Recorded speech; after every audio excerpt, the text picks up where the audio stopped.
दोस्तों शुरू करते हैं कोशिका विज्ञान। इसमें टोटल 137 क्वेश्चन है, जो कि किसी भी एग्जाम के लिए आपको कोशिका से संबंधित कोई भी प्रश्न नहीं छूटेगा। चलिए शुरू करते हैं। पहला क्वेश्चन है, निम्नलिखित पर विचार कीजिए। कोशिका सजीवों की रचनात्मक एवं क्रियात्मक इकाई है। ये सही है दोस्तों। नेक्स्ट, कोशिका का अभाव में सजीव के शरीर का निर्माण संभव नहीं है। हाँ दोस्तों, क्योंकि कोशिका जो है किसी भी सजीव शरीर की सबसे छोटी इकाई, मतलब जीवन की सबसे छोटी इकाई होती है। तो इसका आंसर जो हो जाएगा 1 एवं 2 दोनों।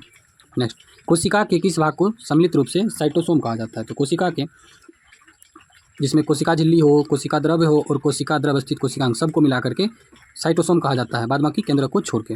नेक्स्ट की बात करेंगे दोस्तों, साइटोसोम। 3 नंबर क्वेश्चन, साइटोसोम के अंतर्गत निम्नलिखित में कौन एक शामिल नहीं है? तो साइटोसोम के अंतर्गत जो है दोस्तों, अभी हाल तुरंत बताया हूँ कि केंद्रक जो है इसको छोड़ करके बाद बाकी ये तीनों जो है साइटोसोम के अंतर्गत आता है। तो इसका आंसर हो जाएगा केंद्रक। कोशिका द्रव में स्थित जीवित रचनाएं जिसमें बढ़ने तथा विभाजन की क्षमता होती है, उन्हें क्या कहते हैं? उन्हें ऑर्गेनाइड्स कहते हैं दोस्तों, उन्हें कहते हैं ऑर्गेनाइड्स। नेक्स्ट, निम्नलिखित में कौन सी कोशिकीय रचना ऑर्गेनाइड्स नहीं है? तो ऑर्गेनाइड्स जो है दोस्तों ये नहीं है, तो ये राजधानियाँ है, राजधानियाँ ऑर्गेनाइड्स नहीं है। नेक्स्ट क्वेश्चन 6, निम्नलिखित में कौन एक सही नहीं है? तो सही नहीं है, कोशिका का आकार एवं आकृति उनके कार्यों के अनुरूप होता है। तो कोशिका का आकार एवं आकृति उसके कार्य के अनुरूप होता है दोस्तों, ये सही है। नेक्स्ट, कोशिका की संख्या जीव के शरीर के आकार पर निर्भर करता है। ये भी सही है दोस्तों, क्योंकि जितना बड़ा शरीर उतना बड़ी कोशिका की जो है कोशिका भी उतनी ही बड़ी होती है। अलग अलग रचना एवं अलग अलग कार्य करने वाले कोशिका समूह को ऊतक कहते हैं, ये गलत है दोस्तों। अलग अलग एक ही प्रकार के कार्य करने वाले कोशिकाओं के समूह को ऊतक कहा जाता है। नेक्स्ट, कोशिका अलग अलग आकार की होती है, ये सही है दोस्तों। नेक्स्ट, तरल मोजाइक मॉडल के संबंध में निम्नलिखित कथनों पर विचार कीजिए। यह मॉडल कोशिका झिल्ली की संरचना को बताता है। हाँ दोस्तों, ये कोशिका झिल्ली की संरचना को बताता है। यह मॉडल 1972 में सिंगर एवं निकलसन ने प्रस्तुत किया था, ये भी सही है दोस्तों। इस मॉडल के अनुसार कोशिका झिल्ली की संरचना में 2 फॉस्फोलिपिड अणुओं के परतों के बीच में गोलाकार प्रोटीन रहता है, ये भी सही है दोस्तों। क्योंकि ये जो तरल मोजाइक मॉडल या फ्लूइड मोजाइक मॉडल दिया गया था, इसके ऊपर में ये 2 फॉस्फोलिपिड अणु है ये, और बीच में गोलाकार प्रोटीन रहता है दोस्तों, ऐसे रहता है। चलिए नेक्स्ट क्वेश्चन की ओर चलते हैं। 8, कोशिका का कौन सा भाग माइक्रोविलाई, सीलिया तथा फ्लैजेला जैसी रचना का निर्माण भी करता है? तो इसका आंसर जो हो जाएगा दोस्तों, ये हो जाएगा कोशिका झिल्ली। नेक्स्ट, परासरण की क्रिया किसके द्वारा संपन्न होता है? परासरण की क्रिया जो है दोस्तों वो कोशिका झिल्ली के द्वारा संपन्न होता है, क्योंकि कोशिका झिल्ली जो होता है अर्धपारागामी झिल्ली होती है। कोशिका अंगक राइबोसोम के संबंध में कौन सा एक सही नहीं है? राइबोसोम 2 प्रकार के होते हैं, 70S 80S, ये सही है दोस्तों। 70S राइबोसोम प्रोकैरियोटिक में होते हैं तथा इनके 2 सब यूनिट है 30S 50S, ये भी सही है दोस्तों। नेक्स्ट, 80S राइबोसोम सब यूकैरियोटिक होते, राइबोसोम यूकैरियोटिक होता है तथा इनके भी 2 सब यूनिट है 40S और 60S, ये भी दोस्तों सही है। नेक्स्ट, राइबोसोम प्रोटीन तथा लिपिड के बने होते हैं, ये गलत है दोस्तों। राइबोसोम प्रोटीन तथा लिपिड के नहीं बने होते। नेक्स्ट, प्रोकैरियोटिक कोशिका में माइटोकॉन्ड्रिया के सदृश कौन सी रचना पाई जाती है जो श्वसन तथा कोशिका विभाजन का कार्य करती है? तो इसका आंसर जो हो जाएगा दोस्तों हो जाएगा मीसोसोम हो जाएगा। नेक्स्ट, कोशिका के अंदर ग्लाइकोलिपिड एवं ग्लाइकोप्रोटीन निर्माण का सक्रिय स्थल क्या है? तो इसका आंसर हो जाएगा दोस्तों गोल्जिका जो है कोशिका के अंदर ग्लाइकोलिपिड एवं ग्लाइकोप्रोटीन निर्माण का सक्रिय स्थल है। नेक्स्ट, निम्नलिखित में कौन सी कोशिकीय संरचना कोशिकीय परिवहन तंत्र का निर्माण करती है तथा केंद्रक से कोशिका द्रव में अनुवांशिक पदार्थों को ले जाने का पथ बनाती है? तो ये जो पथ बनाने का काम है दोस्तों, ये करती है अंतःप्रद्रवी जालिका, ESR, एंडोप्लाज्मिक रेटिकुलम। नेक्स्ट, चिकनी अंतःद्रवी जालिका, निम्नलिखित कथनों पर विचार कीजिए। चिकनी अंतःद्रवी जालिका SCR प्रोटीन के संश्लेषण तथा स्रवण में भाग लेती है? नहीं दोस्तों, ये प्रोटीन का संश्लेषण और स्रवण में भाग नहीं लेती है। खुरदरी अंतःद्रवी जालिका RER लिपिड तथा स्टेरॉइड के संश्लेषण में भाग लेती है, ये भी गलत है दोस्तों, क्योंकि ये जो है चिकनी वाली जो है ये लिपिड और स्टेरॉइड वाला ये होगा, और उल्टा यानी कि एक दूसरे का विपरीत दिया हुआ है, तो ना ही एक ना ही दो, दोनों। नेक्स्ट, कोशिका की अचल संपत्ति किसे कहा जाता है? कोशिका की अचल संपत्ति किसे कहा जाता है? तो कोशिका की अचल संपत्ति जो है दोस्तों वो क्या कहा जाता है? न्यूक्लिक अम्ल को। 15 आंसर हो जाएगा न्यूक्लिक अम्ल। नेक्स्ट, इनकी कथनों पर विचार कीजिए। माइटोकॉन्ड्रिया कोशिका में पाए जाने वाले सबसे बड़े अंगक होते हैं? नहीं दोस्तों, ये होता है लवक, प्लास्टिड होता है। हरित लवक को कोशिका का रसोई घर कहा जाता है, ये तो सही है। गोल्जिका को कोशिका के अणुओं का ट्रैफिक कंट्रोलर कहा जाता है, ये भी सही है दोस्तों। तो इसका आंसर जो हो जाएगा 2 और 3 हो जाएगा, 2 और 3 हो जाएगा। नेक्स्ट, निम्नलिखित कथनों पर विचार कीजिए।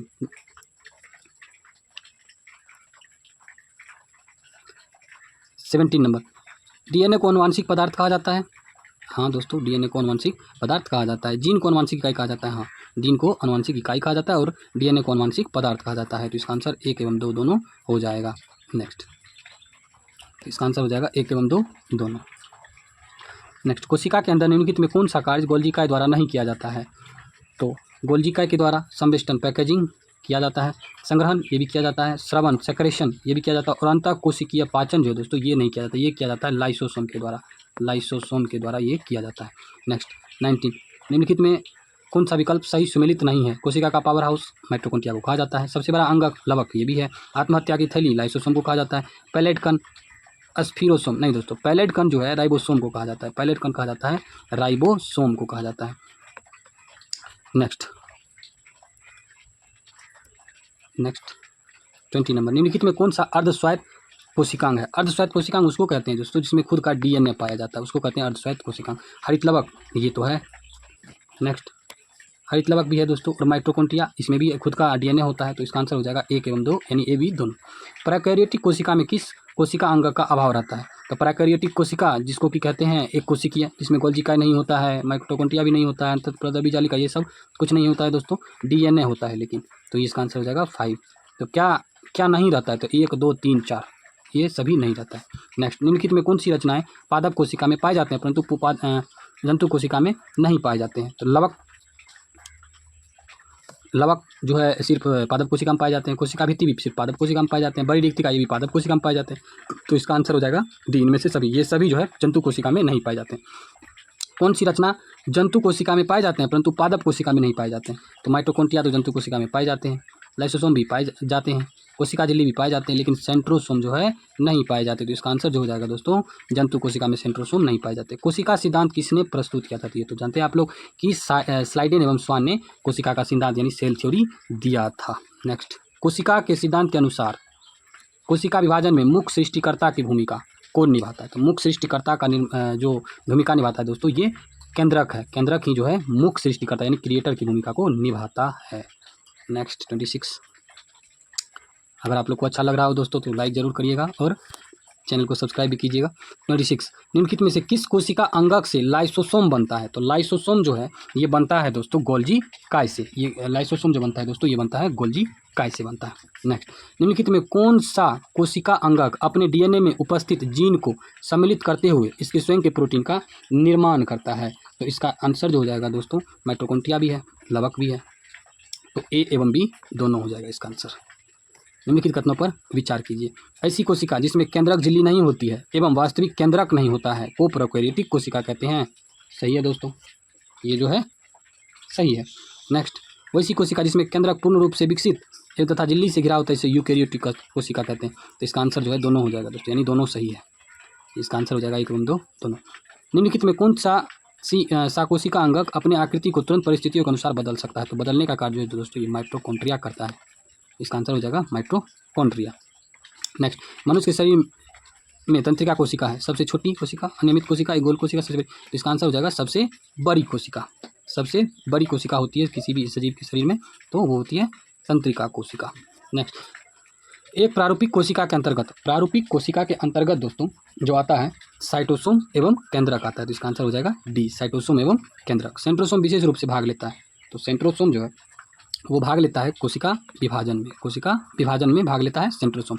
कोशिका यांत्रिक सहायता पाता है। यांत्रिक सहायता यानी कि जो पाता है दोस्तों यांत्रिक सहायता वो होता है अंतःप्रद्रवी जालिका से 70S राइबोसोम पाया जाता है। नेक्स्ट क्वेश्चन आपका 70S राइबोसोम पाया जाता है। तो ये अभी तुरंत बताए दोस्तों ये होता है यूकैरियोटिक में नहीं पाया जाता है, ये पाया जाता है प्रोकैरियोटिक कोशिका में दोस्तों, प्रोकैरियोटिक कोशिका में पाया जाता है 70S और यूकैरियोटिक में पाया जाता है 80S। नेक्स्ट क्वेश्चन, रंगीन लवक को कहा जाता है। रंगीन लवक को दोस्तों क्रोमोप्लास्ट कहा जाता है। क्रोमोप्लास्ट कहा जाता है। ल्यूकोप्लास्ट कहेंगे श्वेत वाले को, श्वेत वाला ये जो होता है श्वेत वाला, और ये क्लोरोप्लास्ट जो होता है हरा वाला, हरा ग्रीन वाला। कैरोटीन दोस्तों गाजर वगैरह में पाया जाता है। नेक्स्ट, ग्रेनम पाया जाता है। ग्रेनम किस में पाया जाता है दोस्तों? तो ग्रेनम पाया जाता है क्लोरोप्लास्ट में पाया जाता है। ग्रेनम पाया जाता है प्लाज्मा झिल्ली को बनाता है। प्लाज्मा झिल्ली को दोस्तों लिपोप्रोटीन बनाता है। प्लाज्मा झिल्ली को बनाने का काम लिपोप्रोटीन यानी लिपिड प्लस प्रोटीन प्रोटीन, ये दोनों बनाने का काम करता है इसको क्या कहते हैं, प्लाज्मा झिल्ली को। नेक्स्ट, प्रोटीन से संबंध है, प्रोटीन संश्लेषण से संबंधित है। प्रोटीन संश्लेषण का काम कौन करता है कोशिका में दोस्तों? राइबोसोम, राइबोसोम करता है। नेक्स्ट 38 क्वेश्चन नंबर 39, क्रोमोसोम के अंतिम सिरा को क्या कहते हैं? तो क्रोमोसोम के अंतिम सिरा को दोस्तों कहा जाता है टीलोमियर। क्या कहा जाता है? टीलोमियर। केंद्रक झिल्ली एवं माइटोकॉन्ड्रिया नहीं होता है। किसमें नहीं होता है दोस्तों? तो ये केंद्रक झिल्ली एवं माइटोकॉन्ड्रिया नहीं पाया जाता है बैक्टीरिया में। किसमें? बैक्टीरिया में ही पाया जाता है। अंतर्द्रवी जालिका केंद्र है, किस चीज़ का केंद्र है दोस्तों? अंतर्द्रवी जालिका, तो ये केंद्र है प्रोटीन संश्लेषण का। प्रोटीन संश्लेषण का काम राइबोसोम के साथ साथ ये भी करता है। 42 नंबर में आते हैं, निम्नलिखित में किसकी अनुपस्थिति से पादप कोशिका जंतु कोशिका से भिन्न है? तो इसका आंसर जो हो जाएगा दोस्तों सेंट्रियोल। सेंट्रियोल सेंट्रोसोम पादप कोशिका में पाया जाता है और सेंट्रियोल जो है जंतु कोशिका में पाया जाता है, जंतु की कोशिका में पाया जाता है। नेक्स्ट, लाइसोसोम में जमा रहता है। लाइसोसोम में क्या रहता है दोस्तों? पाचक एंजाइम रहता है, पाचक एंजाइम जिससे कि कोशिका का पाचन करने का काम करता है, इसीलिए इसको कोशिका की आत्महत्या की थैली कहते हैं। माइटोकॉन्ड्रिया का दीवार बना होता है, माइटोकॉन्ड्रिया का दीवार भी जो बना होता है दोस्तों वो लिपोप्रोटीन यानी लिपिड और प्रोटीन का बना होता है। नेक्स्ट 45, माइटोकॉन्ड्रिया संबंध है। माइटोकॉन्ड्रिया किससे संबंध है दोस्तों? तो एटीपी के निर्माण से, एडिनोसिन ट्राइफॉस्फेट के निर्माण से संबंधित है, एटीपी के निर्माण से। पॉलीसोम किसको कहते हैं दोस्तों? राइबोसोम प्लस mRNA को पॉलीसोम कहते हैं। जीवित कोशिका के भीतर ऊर्जा स्रोत है, ऊर्जा स्रोत क्या है दोस्तों? माइटोकॉन्ड्रिया है, जिसको पावर हाउस ऑफ सेल बोला जाता है। पावर हाउस ऑफ सेल किसको बोला जाता है? माइटोकॉन्ड्रिया को। 48, तरल मोजाइक मॉडल को प्रस्तुत किया था। तो इसका आंसर जो हो जाएगा दोस्तों किसने किया था? सिंगर एवं निकलसन ने किया था, सिंगर एवं निकलसन ने किया था। 49 क्वेश्चन, कोशिका भित्ति पाई जाती है। कोशिका भित्ति किसमें पाई जाती है? तो जंतु कोशिका में तो न पाई जाएगी नहीं दोस्तों, उसमें कोशिका झिल्ली पाई जाती है, पादप कोशिका में पाई जाती है, पादप कोशिका में पाई जाती है। 50 नंबर पे चलेंगे, अवर्णी लवक का मुख्य कार्य क्या है? अवर्णी लवक का मुख्य कार्य है खाद्य पदार्थों का संचयन करना, खाद्य पदार्थों का संचयन करना काम है अवर्णी लवक का, यानी ल्यूकोप्लास्ट का। नेक्स्ट, पुरकिंजो ने कोशिका संरचना के किस भाग की खोज की थी? तो पुरकिंजी ने जीव द्रव की खोज की थी दोस्तों, पुरकिंजी ने जीव द्रव की खोज की थी। नेक्स्ट, जीव द्रव सम्मिलित रूप से बना होता है। तो जीव द्रव में कोशिका द्रव एवं केंद्रक से दोनों मिल करके कहलाता है जीव द्रव, कहलाता है जीव द्रव। नेक्स्ट 53 नंबर, कोशिका झिल्ली बनी होती है। अभी तुरंत आप लोगों ने देखा कि कोशिका झिल्ली लिपिड और प्रोटीन दोनों की बनी होती है दोस्तों। नेक्स्ट, पौधों की कोशिकाओं को संरचनात्मक दृढ़ता प्रदान करने का काम जो है वो सेल्यूलोज करता है। सेल्यूलोज के कारण ही कड़ा होता है और दृढ़ता प्रदान करने का काम करता है। नेक्स्ट, कोशिका युक्त झिल्ली युक्त कोशिकांग पाए जाते हैं। झिल्ली युक्त कोशिकांग किस में पाए जाएंगे दोस्तों? तो यूकैरियोटिक में पाए जाएंगे, जो कि काफ़ी विकसित होता है। प्रोकैरियोटिक में जीवाणु वायरस में इस समय पाया नहीं जाएगा, यूकैरियोटिक में पाया जाएगा। नेक्स्ट, किसी प्रकार की झिल्ली नहीं होती है। तो किसी प्रकार की झिल्ली जो है जीवाणु में नहीं होती है दोस्तों, इसका आंसर हो जाएगा जीवाणु। नेक्स्ट,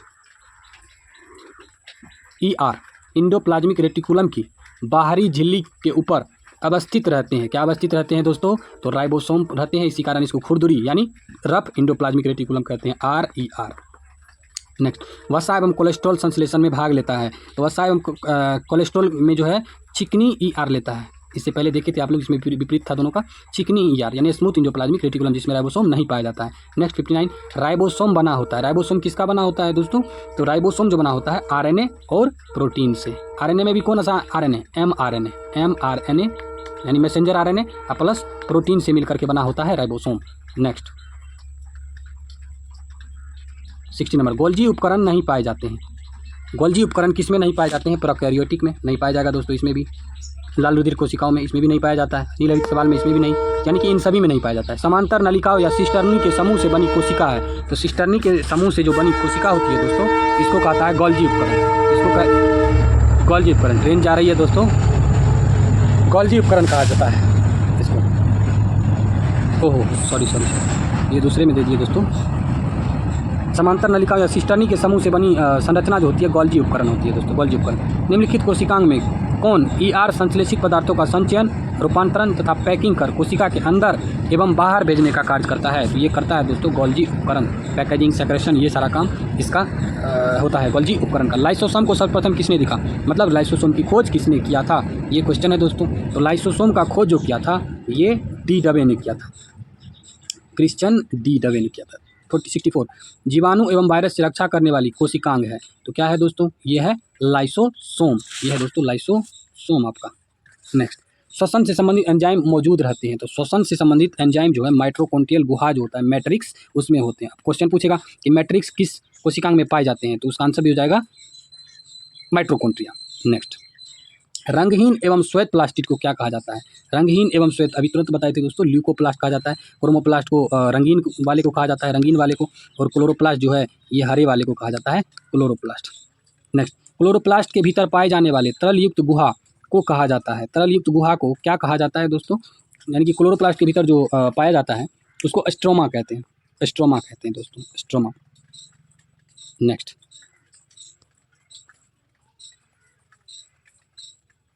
कोशिका कला वर्णनात्मक पारगम्य होती है क्योंकि, तो इसका आंसर जो हो जाएगा दोस्तों डी, यह कुछ अणुओं के अंदर या बाहर की ओर संचलन कोशिका में से होने देती है जबकि अन्य अणुओं के संचलन को रोक दिया जाता है। तो इसका आंसर यही हो जाता है। कोशिका कला जिसको कि प्लाज्मा झिल्ली बोलते हैं या फिर कोशिका झिल्ली बोलते हैं दोस्तों, उसी के बारे में बात हो रहा है, कोशिका झिल्ली के बारे में बात हो रहा है। चलिए नेक्स्ट क्वेश्चन की तरफ चलते हैं। न्यूक्लियम के बाहर डीएनए कहाँ मिलता है? यहाँ पे न्यूक्लियस होगा दोस्तों, न्यूक्लियम कर दिया गया है।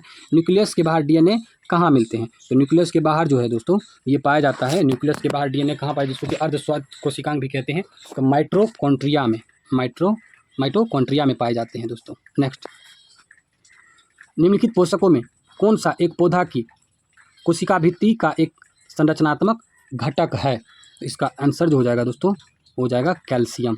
क्या हो जाएगा दोस्तों? कैल्शियम हो जाएगा। नेक्स्ट, निम्नलिखित कोशिकांगकों में कौन सा एक अर्धपारागम्य है? तो अर्धपारागम्य जो होता है प्लाज्मा झिल्ली होता है, प्लाज्मा झिल्ली होता है अर्धपारागम्य, जो कि कुछ को जाने देता है अपने से होकर के।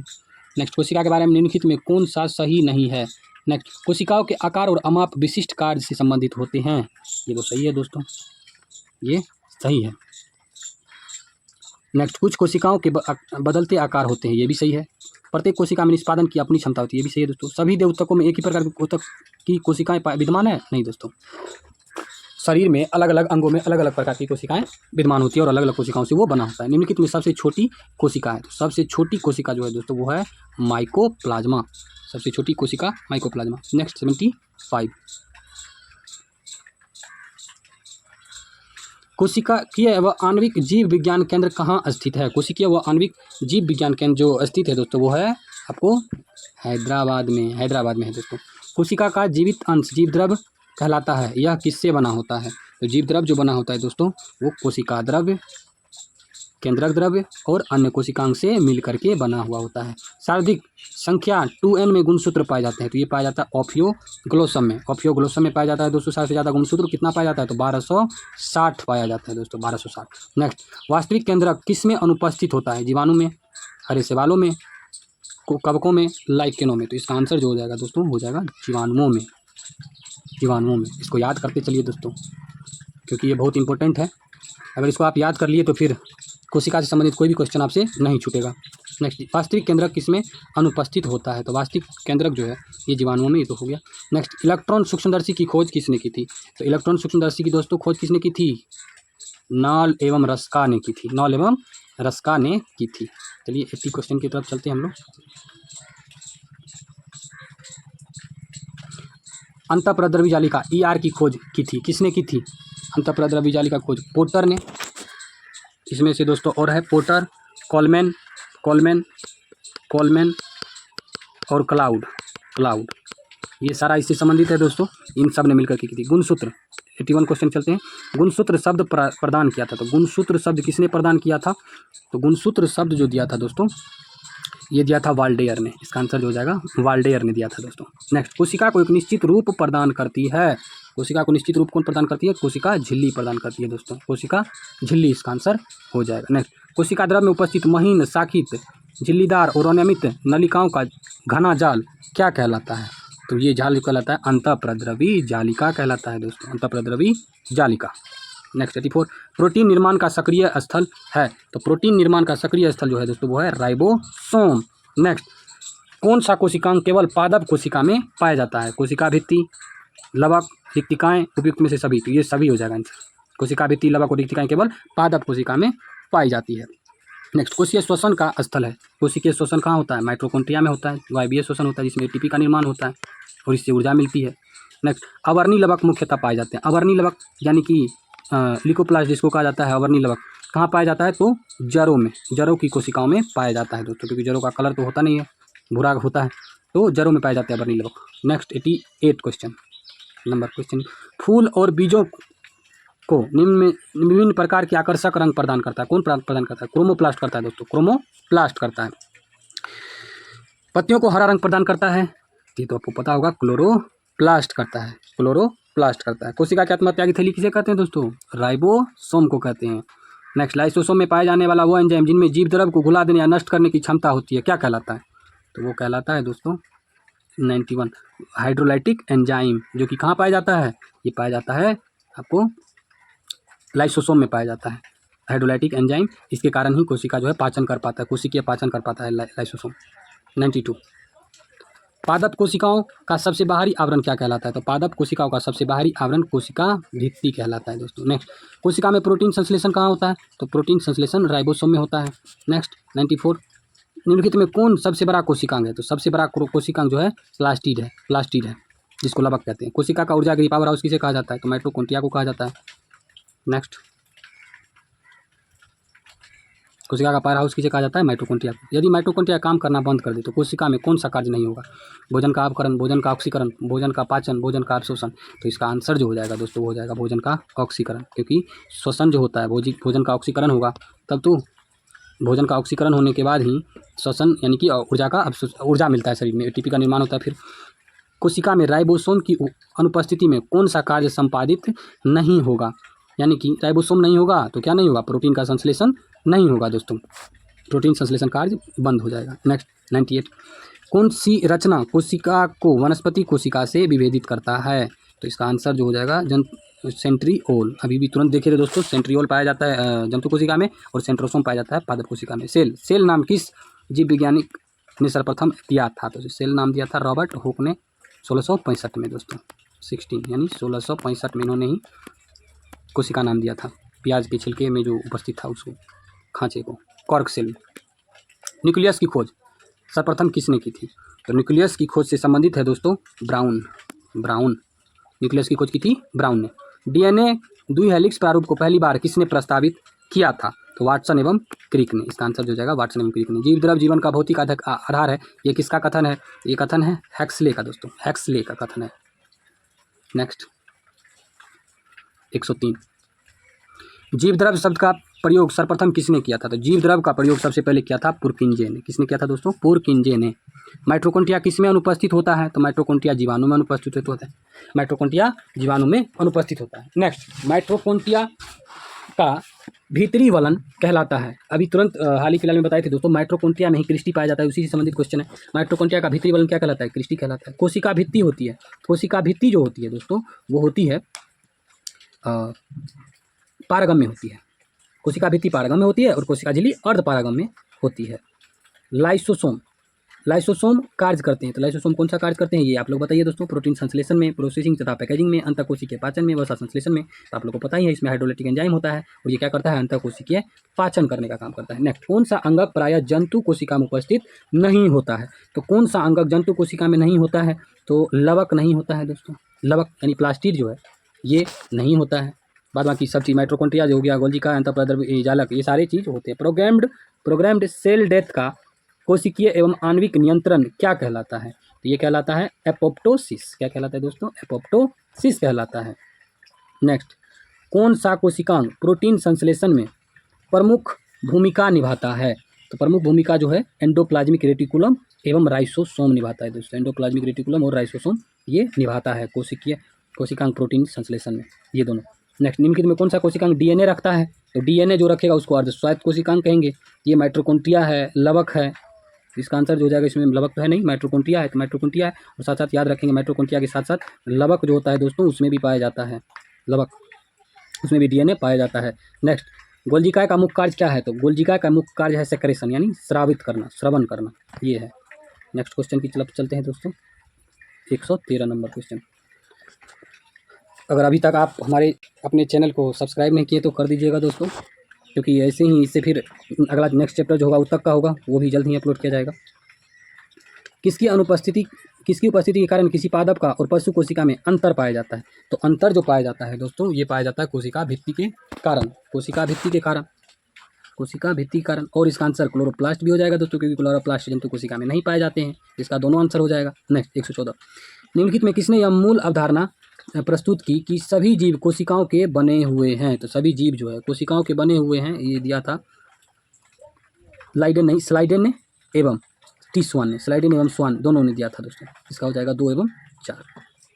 नेक्स्ट 80% से अधिक सेल कोशिका में पाया जाने वाला पदार्थ क्या है? तो जल पाया जाता है दोस्तों। 80% से अधिक जो है जल पाया जाता है। नेक्स्ट परासरण की परिभाषा है, तो परासरण की परिभाषा जो है दोस्तों ये है आपको, अर्धपारगम्य कला में होकर कम से अधिक सांद्रता की ओर विलायक जल का प्रवाह, कम से अधिक सांद्रता की ओर विलायक यानी जल का प्रवाह जो है ये कहलाता है परासरण। नेक्स्ट अधिक लवण वाले विलयन में एक कोशिका को रखने पर वह सिकुड़ जाती है, ऐसा क्यों होता है? जैसे कि मान के चलिए दोस्तों, जैसे जोंक है, जोंक पे हम लोग नमक रख देते हैं, वो सिकुड़ जाता है, यानी उससे सारा चीज़ खींचा जाता है, बाहर चले जाता है। तो ये जो होता है दोस्तों, ये बाह्य परासरण द्वारा जल जो है बाह्य परासरण द्वारा बाहर निकल जाता है, जल बाह्य परासरण द्वारा बाहर निकल जाता है। नेक्स्ट यदि एक कोशिका आकार में न्यूनीकृत होती है तब वह एक विलयन में रख दी जाती है, ऐसा विलयन होता है, वो हो जाएगा दोस्तों हाइपरटोनिक विलयन हो जाएगा, हाइपरटोनिक विलयन हो जाएगा दोस्तों, हाइपोटोनिक हो जाएगा, नहीं हाइपरटोनिक विलयन हो जाएगा। नेक्स्ट एक कोशिका आयतन में बढ़ती है जब यह रखी जाती है, यह रखी जाएगी जब अल्प पराशरी विलयन में, तब यह जो है फूल के बड़ा हो जाता है दोस्तों। जैसे हम लोग चना रखते हैं पानी में भिगो करके, तो क्या हो जाता है, वो आकार में बढ़ जाता है, अल्प पराशरी विलयन में। बीज फूलते हैं जब जल में रखे जाते हैं, तो अंतः शोषण, वो जो है बीज जो है क्या होता है, अभी चना का जो उदाहरण दिए दोस्तों, वो अंतः शोषण कर लेता है। फिर लकड़ी का घर का जो दरवाजा है वो फूल जाता है बरसात के दिनों में, वो भी अंतः शोषण का उदाहरण है दोस्तों। नेक्स्ट ये 1-2 बार राइट कीजिएगा दोस्तों, सारा का सारा याद हो जाएगा। लकड़ी के बने दरवाजों का वर्षा ऋतु में फूलना होता है, ये भी अंतः परासरण के कारण होता है दोस्तों, अंतः शोषण के कारण होता है दोस्तों, अंतः परासरण नहीं, अंतः शोषण के कारण होगा, इसका आंसर होगा अंतः शोषण। नेक्स्ट उर्वरकों का अतिरिक्त मात्रा में प्रयोग पौधों की मृत्यु का कारण बनता है, तो ये हो जाएगा दोस्तों बाह्य परासरण, क्योंकि जब ज़्यादा दे देंगे तो उसमें से जितना सारा चीज़ उसको बाहर खींच लेगा दोस्तों। नेक्स्ट केंद्रक के विभाजन को क्या कहते हैं? तो केंद्रक के विभाजन को जो कहते हैं दोस्तों कैरियोकिनेसिस कहते हैं कैरियोकिनेसिस, केंद्रक के विभाजन को कहते हैं कैरियोकिनेसिस। शरीर के वृद्धि एवं मरम्मत हेतु कौन सा कोशिका विभाजन उत्तरदायी है? तो इसका आंसर जो है समसूत्री विभाजन होना चाहिए दोस्तों। शरीर की वृद्धि एवं मरम्मत हेतु समसूत्री विभाजन ये जरूरी है। कशेरुकों यानी वर्टेब्रेट्स के वृषण टेस्टिस में शुक्राणु स्पर्म का निर्माण होता है, ये होता है दोस्तों केवल मियोसिस के द्वारा। नेक्स्ट माइटोसिस में सबसे ज़्यादा समय में पूर्ण होने वाली अवस्था कौन सी है? तो सबसे ज़्यादा समय प्रोफेज में लगता है दोस्तों, प्रोफेज में। पादप कोशिका में साइटोकिनेसिस किसकी सहायता से होती है? तो पादप कोशिका में साइटोकिनेसिस जो होता है कोशिका पट्टिका के द्वारा होता है। माइटोसिस के सबसे कम समय में पूर्ण होने वाली अवस्था कौन है? तो एनाफेज जो है सबसे कम समय में होता है। नेक्स्ट एक कोशिका के माइटोसिस द्वारा कितनी बार विभाजन से 256 कोशिकाएं बनेगी? तो 256 कोशिका बनने के लिए दोस्तों 8 बार विभाजन होना जरूरी है, 8 बार, तब जाके बनेगा 256 कोशिका। नेक्स्ट क्रॉसिंग ओवर की घटना किस कोशिका विभाजन में होता है? क्रॉसिंग ओवर की घटना जो होती है दोस्तों ये अर्धसूत्री विभाजन में होती है। नेक्स्ट पारगति क्रॉसिंग ओवर किस अवस्था में होती है? तो ये पारगति यानी क्रॉसिंग ओवर पैक्टिन की अवस्था में होती है दोस्तों। ये बहुत बार पूछा गया दरोगा में भी, और सारी बीपीएससी वगैरह यूपीएससी की के एग्जाम में पूछा गया है दोस्तों, तो इसको अच्छी तरह से याद कर लेंगे। पारगति क्रॉसिंग ओवर की घटना होती है पैक्टिन में होती है। 132 200 शुक्राणु बनने के लिए कितनी बार मियोसिस द्वारा कोशिका विभाजन होगा? तो ये होगा दोस्तों 50 बार, 50 टाइम्स, 50 बार होगा इसका आंसर। टेलीफेज की विपरीत अवस्था कौन सी है? टेलोफेज की विपरीत अवस्था प्रोफेज है दोस्तों, प्रोफेज है। 134 नंबर क्वेश्चन। टेलीफेज की विपरीत अवस्था जो है वो है 133 नंबर में, तो ये हो गया टेलीफेज की विपरीत अवस्था प्रोफेज होता है। 134 माइटोसिस में सेंट्रोमियर किस अवस्था में विभाजित होता है? ये होता है एनाफेज में दोस्तों। माइटोसिस में सेंट्रोमियर जो है एनाफेज में विभाजित होता है दोस्तों। नेक्स्ट 135 निम्नलिखित कथनों पर विचार कीजिए। समसूत्री विभाजन में कोशिका केवल एक बार विभाजित होता है एवं क्रोमोसोम भी एक बार विभाजित होता है। नेक्स्ट, समसूत्री विभाजन में अर्धसूत्री विभाजन में कोशिका 2 बार विभाजित होता है एवं क्रोमोसोम भी 2 बार विभाजित होता है। इसका आंसर दोनों सही है दोस्तों, एक एवं दो दोनों। निम्नलिखित में किस कोशिका संरचना की खोज फंटाना के द्वारा किया गया था? तो फंटाना के द्वारा केंद्रिका यानी न्यूक्लियोलस, केंद्रक नहीं दोस्तों, केंद्रक के भीतर में जो होता है उसको कहा जाता है केंद्रिका, तो उसकी खोज की थी दोस्तों फंटाना ने। नेक्स्ट, प्राणी के जीवन इतिहास में समसूत्री विभाजन का कार्य निम्न है। तो समसूत्री विभाजन के द्वारा जो है एक कोशिकीय जीवों में प्रजनन समसूत्री में ये भी होता है दोस्तों, बहुकोशिकीय जीवों में वृद्धि ये भी होता है, क्षतिग्रस्त ऊतकों की मरम्मत ये भी होता है, यानी कि ये सभी होता है। तो अब समाप्त कर रहे हैं दोस्तों। कैसा लगा आप लोगों को ज़रूर बताएंगे, कमेंट करेंगे, और अगर अच्छा लगा तो चैनल को सब्सक्राइब करें, लाइक करें। और नेक्स्ट जो है ऊतक, नेक्स्ट चैप्टर जो है ऊतक यानी टिश्यू वाला भी चैप्टर जल्द ही अपलोड किया जाएगा दोस्तों। तब तक के लिए धन्यवाद।